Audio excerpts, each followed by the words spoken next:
Namaste everyone. My name is Shruti Mishra. I'm assistant professor in Government Girls PG College, Ratangarh. In my previous video, I talked about what is poetry and what are different types of poetry. And for this video, let's move further, and today we are trying to understand some technical concept that is attached with poetry. So we'll understand meter, rhythm and rhyme. So without wasting any time, let's begin. So here we go. So सबसे पहले let's understand concept of meter. So meter is derived from the Greek word metron, which literally means measure. So what is the meaning of meter? Measure. And it is measured pattern arrangement of stressed and unstressed syllable. तो यदि आपको simple language में समझना है metre क्या है, सो metre एक पैटर्न अरेंजमेंट है स्ट्रेस्ड और अनस्ट्रेस्ड सिलेबल का. But now the question must be there in your mind कि भाई सिलेबल क्या होता है. So let's first understand what is syllable. Syllable and foot, these are two concepts that we have to understand. So syllable is a part of word which contains one vowel sound. So कोई भी word है, उस word में जितने vowel sound होते हैं उतने उसको syllable बोला जाता है. So clearly, simply, any word, how many times you find a vowel sound, at that time it will be called syllable. Clear? So for example, woman, woman के अंदर दो vowel है, ऊ और आ, दो साउंड है, दो वॉवल साउंड है, तो ये कितने सिलेबल का वर्ड हो गया? दो सिलेबल का. एंड फुट क्या होता है? Fixed combination of syllable. Stress और अनस्ट्रेस का जो फिक्स्ड कॉम्बिनेशन ऑफ सिलेबल होता है उससे क्या बनता है? फुट बनता है. Is it clear? So metre क्या है? अरेंजमेंट है स्ट्रेस्ड और अनस्ट्रेस्ड सिलेबल का. सिलेबल क्या हुआ आपका? वॉवल साउंड सिलेबल बनता है. जितने वॉवल साउंड है उतना आपका उतने सिलेबल बोला जाएगा उसको, और सिलेबल मिलके क्या बनाते हैं? फुट बनाते हैं. Is it clear till now? So let's move further. Now let's understand what different types of meter exist. So there are different kinds of meter.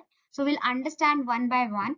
So disyllabic, तो दो syllable के पैटर्न के सिलेबल के types हैं आपके. सबसे पहला है iambic.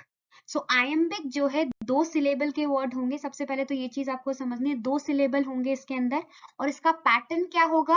Unstress followed by stress. So for example become. So become, be unstress and come, become. तो आपका दो सिलेबल है और पैटर्न क्या है? अनस्ट्रेस आएगा फिर स्ट्रेस आएगा. Clear? Then we have trochaic. This is another type of meter. इसमें क्या पैटर्न है? Stressed followed by unstressed. So for example, engine, engine. Okay, so this is trochaic. इसका पैटर्न stressed unstressed. फिर आपका आता है स्पॉन्डे. स्पॉन्डी जो है बच्चा, इसका लेवल जो है, इसका जो पैटर्न है वो क्या है? Stressed followed by stress. तो both of the syllable would be stressed into this. No outcome. So outcome both are stressed. Then आता है फ्रिक. फ्रिक जो है बच्चा, इसका पैटर्न है आपका unstressed followed by unstress, and so दोनों ही अनस्ट्रेस है. तो सबसे पहले डाइसिलेबिक को समझते हैं. काइंड ऑफ मीटर का पहला टाइप है आपका डाइसिलेबिक, दो syllable.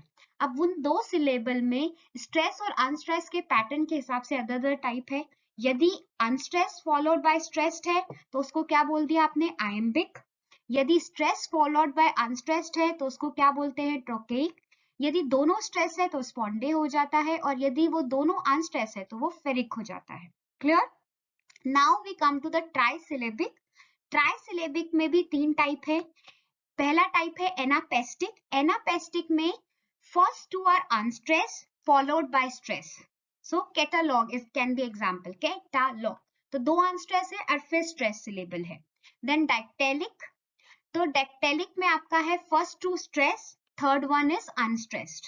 Okay, unstressed is missing here, unstressed. So two stress followed by one unstressed. Beautiful, beautiful. Okay, so इस हिसाब से वो stress unstressed के पैटर्न को आपको समझना पड़ेगा. Then lastly we have amphibrachic.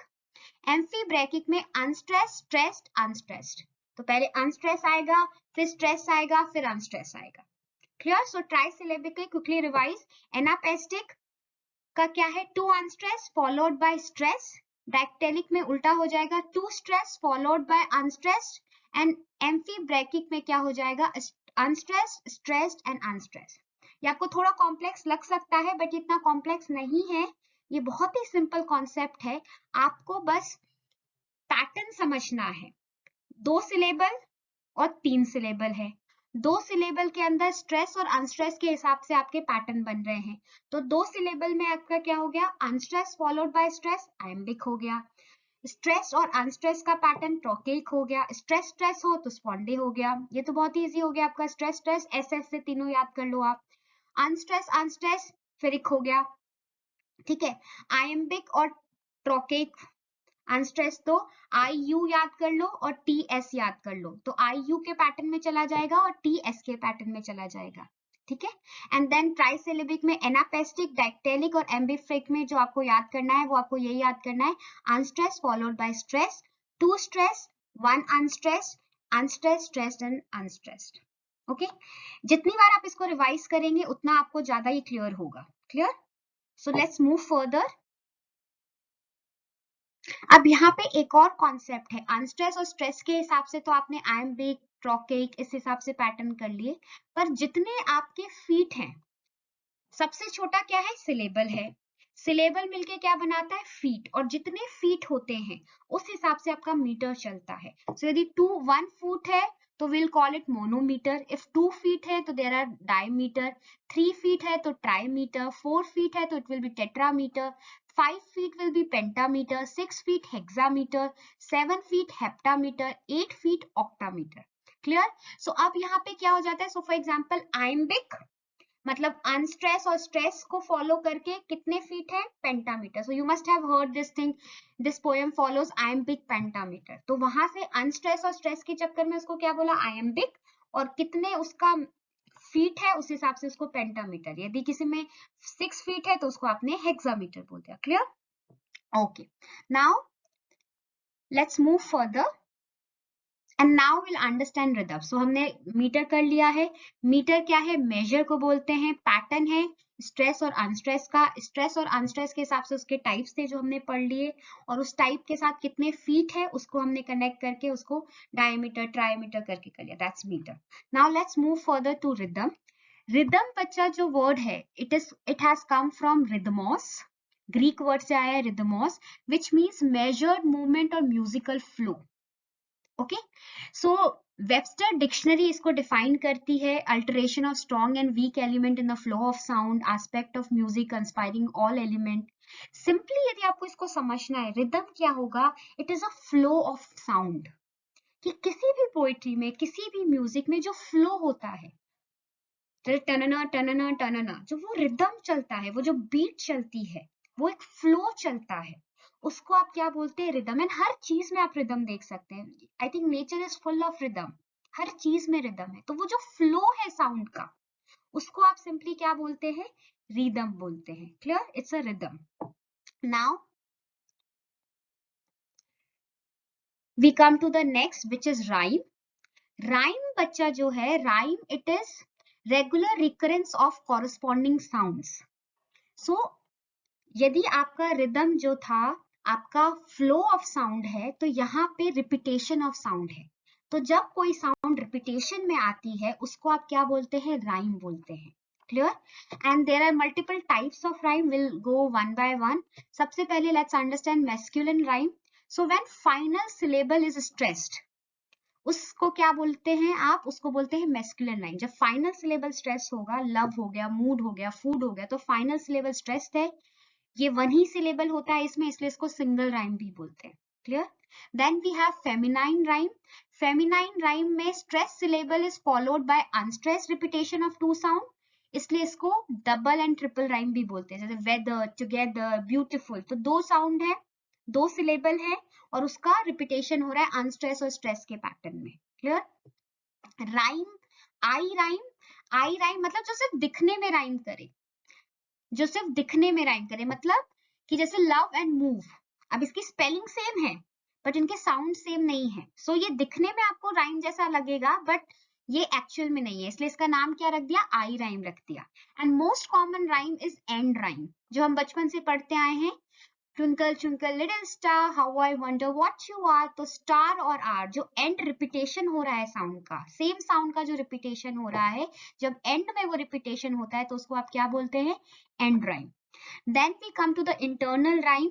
Internal rhyme जो है बच्चा, internal rhyme repetition between syllable within the same line. So जैसे एंड राइम दो लाइन के एंड का रिपीटेशन है, इंटरनल राइम में क्या होगा, एक ही लाइन में रिपीटेशन होगा। सो फॉर एग्जाम्पल ये एक ही लाइन है, once upon a midnight dreary while I pondered weak and very.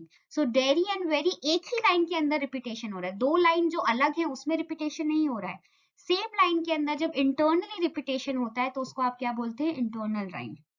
Then we have half rhyme, slant rhyme, imperfect rhyme, near rhyme, para rhyme. There are multiple names of this type where vowel sound do not match. जहां पे आप देखो love and have, अब आप देखोगे spelling लगभग लगभग same है पर वॉवल साउंड मैच नहीं कर रहे हैं, ठीक है। सो इस वजह से इसको क्या बोला जाता है, half rhyme. Then we have rhyme riche. Rhyme riche जो है बच्चा, repetition of constant that precedes and follow are identical, so same sound but meaning and spelling differ. तो यहाँ पे आपका एग्जांपल आपको दिख रहा होगा, मेड एंड मेड। इन दोनों का आप देखेंगे साउंड सेम है, कॉन्सोनेंट सेम है, एम ए डी डी, ठीक है। तो एम और एम सेम है, डी और डी सेम है, तो इनका साउंड तो लगभग सेम है पर यहाँ पे मीनिंग और स्पेलिंग डिफर करता है। क्लियर। अब इसको आप एक बार प्यार से समझिए, इतना कॉम्प्लेक्स मत समझिए, ये बहुत इजी चीज है। एक बार आप इसको ढंग से अपने दिमाग में बिठा लेंगे तो it will be very easy for you. अब आप देखेंगे यहाँ पे मैस्कुलिन और फेमिनाइन में आपने बस ये याद करना है, मैस्कुलिन में लास्ट में स्ट्रेस होगा, एक सिलेबल होगा, single rhyme masculine rhyme, simple. Feminine rhyme में क्या है, दो सिलेबल होंगे, स्ट्रेस और अनस्ट्रेस का पैटर्न होगा, इसको डबल राइम भी बोल दिया। ये दोनों clear, masculine single, feminine double, clear. आई राइम जो दिखे पर हो ना, तो जिसकी स्पेलिंग आपको दिख रही है पर उसका साउंड मैच नहीं कर रहा है, क्लियर। एंड राइम सबसे सिंपल है, जो लास्ट में एंड हो रहा है, सेम साउंड से एंड हो रहा है, रिपीटेशन हो रहा है, एंड राइम हो गया। इंटरनल राइम आपका यहाँ पे क्या हो गया, जिसमें इंटरनली राइम हो रहा है। हाफ राइम में भी जहाँ पे आपका वोवल मैच नहीं कर रहा है, और राइम रेशे में जहाँ कॉन्सोनेंट तो मिल रहे हैं, साउंड भी सेम आ रही है पर मीनिंग और स्पेलिंग डिफरेंट है, clear. So that's rhyme. Now let's compare in one line. यदि आपको एक लाइन में किसी को समझाना हो कि इन तीनों चीजों में क्या डिफरेंस है, तो आप इस तरीके से समझ सकते हैं और समझा सकते हैं। मीटर जो है पैटर्न इन द साउंड है, it is a pattern, stress और अनस्ट्रेस का पैटर्न चल रहा है साउंड के अंदर, वो क्या है, मीटर है। और डिपेंडिंग ऑन पहले स्ट्रेस आ रहा है या अनस्ट्रेस आ रहा है, आपके टाइप आ गए, ओके।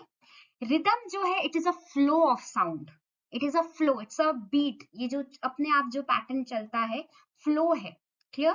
एंड राइम है आपका रिपीटेशन ऑफ साउंड, यहाँ पे रिपीटेशन ऑफ साउंड हो रहा है। सो मीटर, रिदम एंड राइम को एक लाइन में आप इस तरीके से याद कर सकते हैं, pattern in sound is metre, flow of sound is rhythm, and repetition of sound is rhyme, clear। And one last thing that will help you to understand, blank words and free words, यहाँ पे आपको सारी चीज एक साथ देखने को मिलेगी, because most of the time यहाँ पे आप कंफ्यूज हो जाते हैं बहुत सारे बच्चे। सो ब्लैंक वर्ड्स क्या होता है बच्चा, जिसमें नो राइम है, लास्ट में रिपीटेशन नहीं होगा। फ्री वर्ड्स में भी आपका नो राइम है, लास्ट में कोई रिपीटेशन नहीं होता है, तो राइम दोनों में नहीं है। फिर आपका आता है मीटर, तो ब्लैंक वर्ड्स में राइम नहीं होगा पर मीटर होगा, एम्बिक पेंटामीटर चलता है ब्लैंक वर्ड्स में, बट फ्री वर्ड्स में कोई मीटर भी नहीं होगा। सो blank words and free words में राइम नहीं होगा पर मीटर होगा ब्लैंक वर्ड्स में, और फ्री वर्ड्स में मीटर भी नहीं होगा, एंड रिदम दोनों में होगा, you know. So it also tell us कि रिदम के लिए सिर्फ मीटर ही जरूरी नहीं है, सिर्फ राइम ही जरूरी नहीं है, rhythm can come from many things. आपके बहुत सारे फैक्टर से रिदम आता है, आपका पॉज से रिदम आता है, आपके बहुत सारे अदर आपके फिगर ऑफ स्पीचेस होते हैं, बहुत सारे फैक्टर्स रिदम को कंट्रीब्यूट करते हैं, clear. So that's about meter, rhyme and rhythm. I hope it is clear to you and you are able to understand it in a more better way now. With this we have come to the close. यदि आपको ये video अच्छा लगा है, यदि आपको ये concept थोड़ा सा बेटर तरीके से समझ में आया है, तो please like, this video, share with the people जो इससे बेनिफिट कर सकते हैं, एंड सब्सक्राइब माय चैनल। और यदि आप इस वीडियो की पीडीएफ चाहते हैं तो आप मेरा टेलीग्राम चैनल भी ज्वाइन कर सकते हैं, लिंक मैं डिस्क्रिप्शन में दे दूंगी। अदरवाइज आप टेलीग्राम में जाके श्रुति मिश्रा इंग्लिश से भी आप मुझे सर्च कर सकते हैं और आपको मेरे वीडियोस की पीडीएफ वहां पे मिल जाएगी। Okay, so with this we have come to the close. Thank you everyone.